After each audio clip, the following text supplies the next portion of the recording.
This is the Qtv Nightly News, which is also on Q Radio on 3.3 FM, and I am Jacqueline Coley. Thank you for joining us. Here are the headlines. The General Transport Union Gambia has appealed for calm following a temporary increase in transport fares across key regions of the country. A new opinion poll by the Center for Policy Research and Strategic Studies, CEPRAS, based on a nationwide household survey of 1,245 respondents, suggests growing concern among Gambians over crime and security. On Friday, the Gambia Chamber of Commerce and Industry concluded an intensive 4-day entrepreneurship training program for 45 fish folk across the Gambia, equipping them with the skills needed to maintain profitable businesses in the face of growing environmental threats.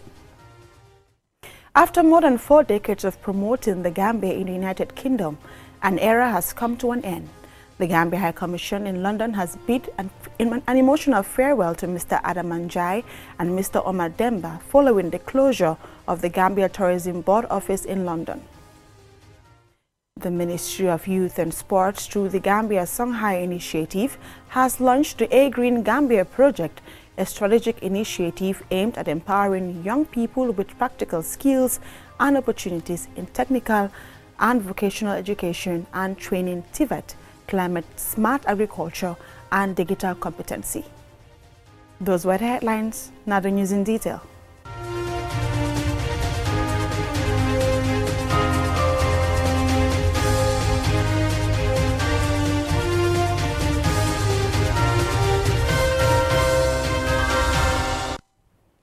The Gambia Transport Union Gambia has appealed for calm following a temporary increase in transport fares across key regions of the country. The adjustment has been linked to rising energy prices driven by ongoing developments in the Middle East. Ansmane Sonyasi reports. The General Transport Union President, Omar Sise, emphasized that the current increment is a temporary measure. He expressed optimism that transport fares would return to normal once the situation stabilizes. These increments was done through the proper consultation with the General Transport of the Gambia and other key stakeholders in connection to the global phenomenon upon the Middle East. For that being the case, we sit in several occasions and discuss how can you handle the situation. That's prompt to this temporal increment. Along the line, we are reviewing the current tariff and see what will be our final position in this subject matter. Mr. Sise says the union will be closely monitoring developments for the rest of the month and warned that the fare adjustment may be extended nationwide as authorities conduct a comprehensive review of the national transport tariff system. The Transport Union President added that any further increases would be jointly assessed by the union and the government to ensure they remain fair and reasonable. Yeah, currently we are reviewing, as you said, this is the phase 1. So I believe so before a few days coming, we will finalize out the phase 2. That is the rural Gambia from LRR to North Bank and CRR and URR. So we are doing that also as of now. No, I think very soon we will finalize to bring. This is the temporal, as I said, but we are reviewing the whole holistic transport issue and try to come in something reasonable, competitive for the Gambian people. Omar Sise urged drivers to comply with the officially approved tariff, warning that unauthorized fare increases are unlawful. And while he encouraged them to adhere to traffic regulations and avoid exploiting passengers during this period, he assured the public that the union remains committed to prioritizing the interests of commuters. But I want to assure you, this is a temporal measure. No, I think the press is clearly indicated it's a temporal. So that is why we are holding and try to do the proper analysis about the whole situation and try to come with something concrete for the entire Gambia. And also maybe in Gambia, as you said, if price go up, will never come down, but that's different with transportation. I can fully recall in 2017, since the new government come in, they reduced the pump price to $10. So that automatically reflected the transport fares. I'm fully aware of that. So I would assure the public, any price we feel is not balanced, it's inside of drivers, we will stand as Gambian, as a commuter, make sure we have a competitive and living playing ground for everybody. Prior to the government's fare increase, some drivers had independently raised fares, sparking public concern. Under the new arrangement, transport fares within West Coast and the Greater Banjul area have been adjusted. The Middle East conflict has significantly driven up global fuel prices. To cushion commuters, the government announced it has allocated over $316 million in fuel subsidies for April alone. The intervention aims to stabilize the transport sector and prevent further fare increases. Ansmaneso Nyase for Qtv News. A new opinion poll by the Center for Policy, Research and Strategic Studies, CEPRAS, based on a nationwide household survey of 1,245 respondents, suggests growing concern among Gambians over crime and security. While views on government performance remain divided, confidence in policing appears to be declining, particularly in urban communities. Usman Jata reports.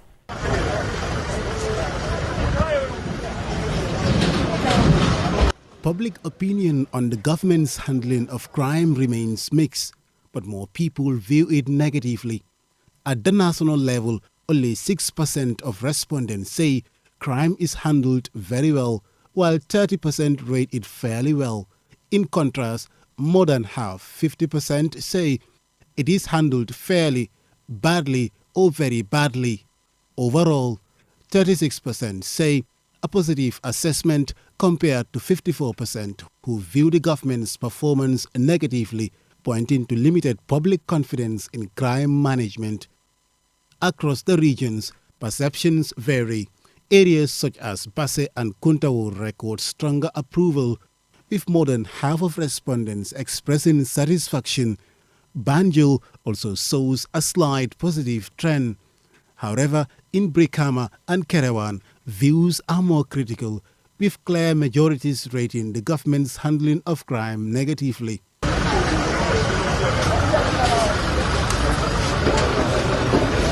This suggests that people's experience with crime and how it is addressed differ across communities, shaping opinions at the local level. Trust in the police follows a similar pattern.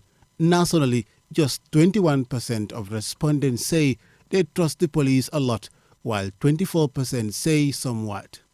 Meanwhile, a majority 52% express little or no trust. In some regions such as Basse and Mansa-Konko, trust remains relatively strong. But in urban and peri-urban areas like Kanifing, Brikama and Banjul, skepticism is more pronounced. Security sector reforms introduced after the 2017 democratic transition in the Gambia aims to build a more professional and accountable system guided by policies such as the National Security Policy of 2019 and the SSR Strategy of 2020. However, the survey reveals challenges. 2/3 of respondents say police brutality occurs either often or sometimes, highlighting concerns about conduct and accountability. According to CEPRAS, education also appears to shape perceptions. For example, those with higher levels of education are more likely to express skepticism towards the police, while those with less formal education tend to show relatively higher levels of trust. Despite these concerns, public confidence in the military is stronger. Around 65% of respondents say they trust the military either a lot or somewhat, making it one of the most positively viewed institutions in the survey. Overall, the findings suggest that while security institutions retain some level of public confidence, trust remains uneven and in many cases fragile. Osman Jata, QTV News. On Friday, the Gambia Chamber of Commerce and Industry concluded an intensive 4-day entrepreneurship training program for 45 fisherfolk across the Gambia, equipping them with the skills needed to maintain profitable businesses in the face of growing environmental threats to the Gambian coastline. Mam Nabuka has the rest of that story. The training is a direct implementation of the second component of the $2 million Strengthening Adaptive Capacities to Climate Change project, a global environment facility GEF6 initiative led by the United Nations Industrial Development Organization and executed in close collaboration with the Gambia's Ministry of Fisheries, NEA and GCCI, designed to protect the livelihoods of artisanal fishing communities in the Gambia. The Gambia's artisanal fishing sector is a cornerstone of the national economy. contributing roughly 12% of the GDP and supporting the livelihoods of over 200,000 people. However, the sector is under extreme environmental pressure from climate-related shocks and other challenges. That places coastal infrastructure and fishing communities in exceptionally vulnerable positions. Throughout the 4-day training, participants comprising 44 women and 1 man across various fishing hubs in the country were introduced to essential entrepreneurial concepts including financial literacy, value addition, and market diversification, among other things. The objective is to fight against the economic shocks caused by climate change and ensure that even in the face of difficulties, the community's economic stability remains high.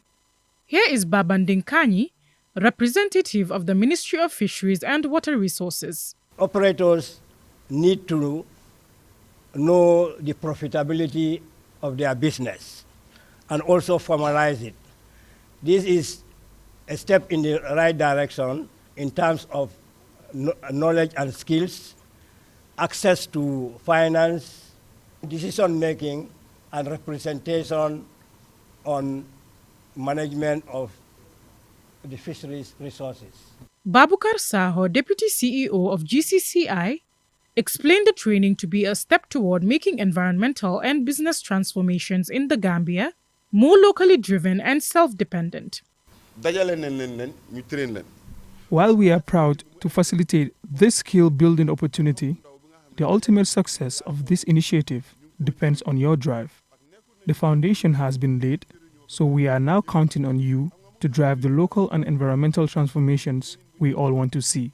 Amis Sar, a participant from Lamin, spoke on behalf of the trainees.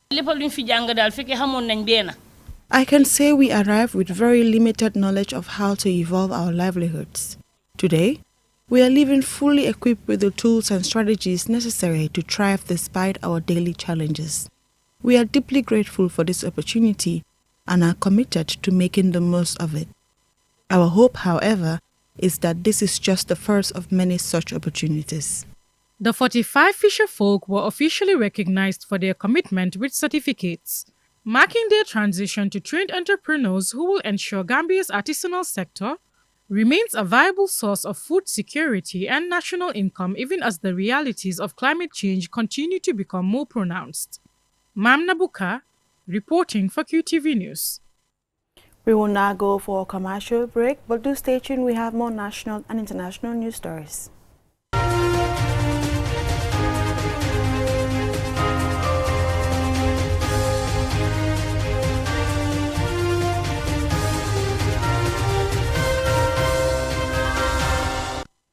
You're watching QTV News and I am Jacqueline Coley. Now, after more than 4 decades of promoting the Gambia in the United Kingdom, an era has come to an end. The Gambia High Commission in London has bid an emotional farewell to Mr. Adam Njai and Omar Demba following the closure of the Gambia Tourism Board office in London. Loliam Kamara shares more. It was a moment filled with reflection, gratitude, and a sense of loss as staff of the Gambia High Commission gathered to honor the people whose work helped shape the country's image abroad.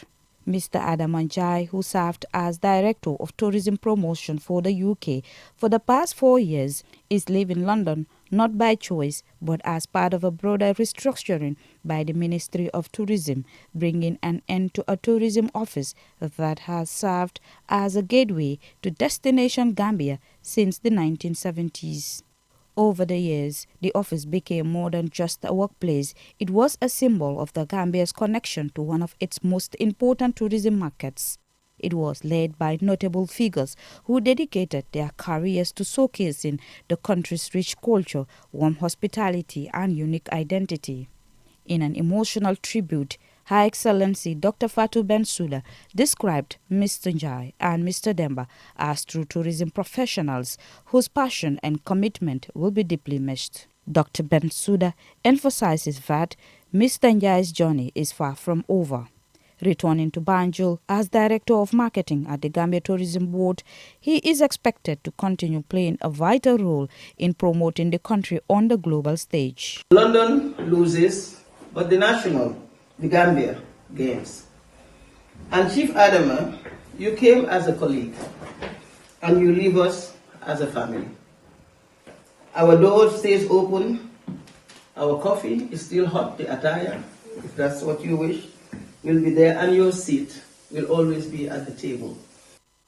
The Deputy Head of Mission, Mr. Suntu Ture, also reflected on the strong partnership between the High Commission and the Tourism Office. He praised Mr. Njai's dedication alongside Mr. Omar Demba, noting that their work has strengthened the Gambia's visibility and appeal in the UK. During his tenure, Mr. Njai led key international engagements, including the Gambia's participation at the World Travel Market in London, one of the world's leading tourism exhibitions, where the country proudly secured a Best Stand award in 2025. It was a moment that reaffirmed the Gambia's growing reputation as a destination of choice. Here is emotional Adam Njai. First of all, I have to say thank you, Excellency, and DHM and all the entire staff. I think the words are very touching. But like I said, we are all doing one job for the country, to make sure the Gambia move forward to the next level, so that the next generation coming will realize that we have done our part as people. In recognition of their outstanding service, certificates of appreciation were presented to Mr. Njai and Mr. Omar Demba. Their efforts since 2022 have left a lasting mark on the High Commission's work and on the broader tourism sector. The farewell ceremony ended on a warm but emotional note as colleagues gathered for a final lunch, sharing memories, laughter, and quiet moments of reflection. As the doors of the London Tourism Office closed, they do so with a legacy of dedication and impact, carried forward by those who served within them. For Mr. Adam Njai, it is not just a farewell, but the start of a new chapter in continuing to tell the Gambia story to the world. For QTV News, Loli M. Kamara. Now, the Ministry of Youth and Sports, through the Gambia Songhai Initiative, has launched the Green Gambia project, a strategic initiative aimed at empowering young people with practical skills and opportunities in technical and vocational education and training, TVET, climate smart agriculture, and digital competency. More in this report.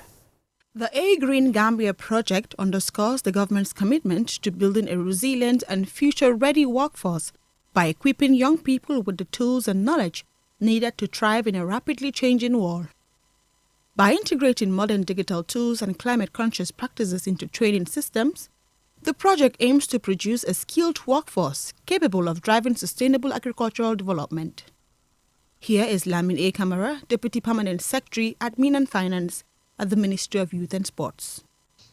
The Gambia has arable lands and water access, which is a huge opportunity to leverage on green and blue economy by practicing climate-smart, sustainable agriculture for food and nutrition security, as well as sustainable job creation.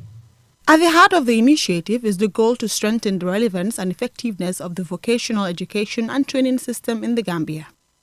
The project is expected to support the country's transition to climate-smart agriculture, contributing to improved livelihoods, food security, and climate resilience, particularly among youth and women in rural communities. Rafael Brigandi, Deputy Head of Mission of the European Union, emphasized the importance of the project. So when we talk about vocational education, we just don't see the skills. It's more than just skills. It's really about the opportunity, resilience, and empowerment of people. In the Gambia, around 70% of the population relies on agriculture for their livelihood. So this is a sector which is important for the European Union. 2 days ago, in the framework of a broader cooperation, we launched the Spring Project, the Spring Program, which is a very important program with the Ministry of Agriculture, where we are supporting horticultural value chains. Here is Jesus Boyano Sierra, Director of the Institute for the Promotion of Development and Training, InfoDev, an international private center for research, development, and innovation, and Modu MS Cham of the Gambia Startup Chamber of Commerce, both key partners of the Green Gambia project. GSCC is the lead implementing partner of the whole package, that is the 5 WPS of this project, and is responsible for the dissemination and sustainability activities of the project. This WP focuses on ensuring the visibility, long-term impact, and sustainability of a Green Gambia. In the Gambia, this project is totally aligned with the different policy papers and documents from the Gambia government in cooperation with the European Union.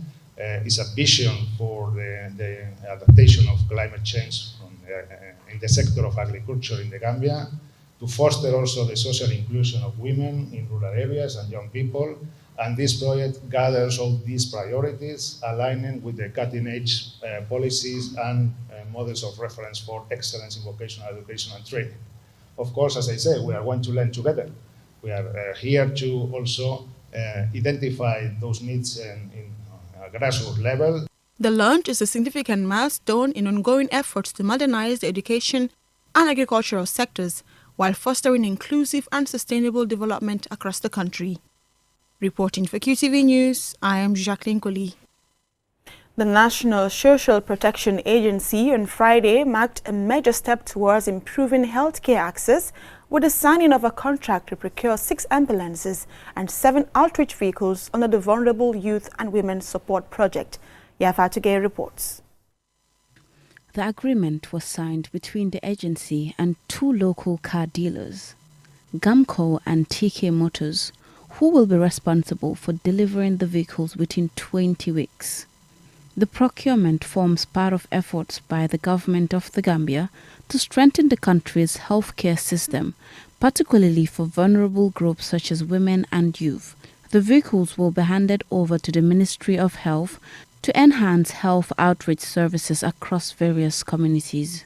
At the ceremony, the project coordinator for the Vulnerable Youth and Women Support Project, Safi Dambale, outlined the objectives of the project, emphasizing its focus on improving the welfare and resilience of vulnerable populations through better access to essential services. The project has 4 components. One of them is the component 2, that is supporting a strengthening of access to basic health services. And one of the activities that we are observing today is the signing of the procurement for these ambulances and outreach vehicles is financed from one of the components called component 2, that is strengthening of health services for the country.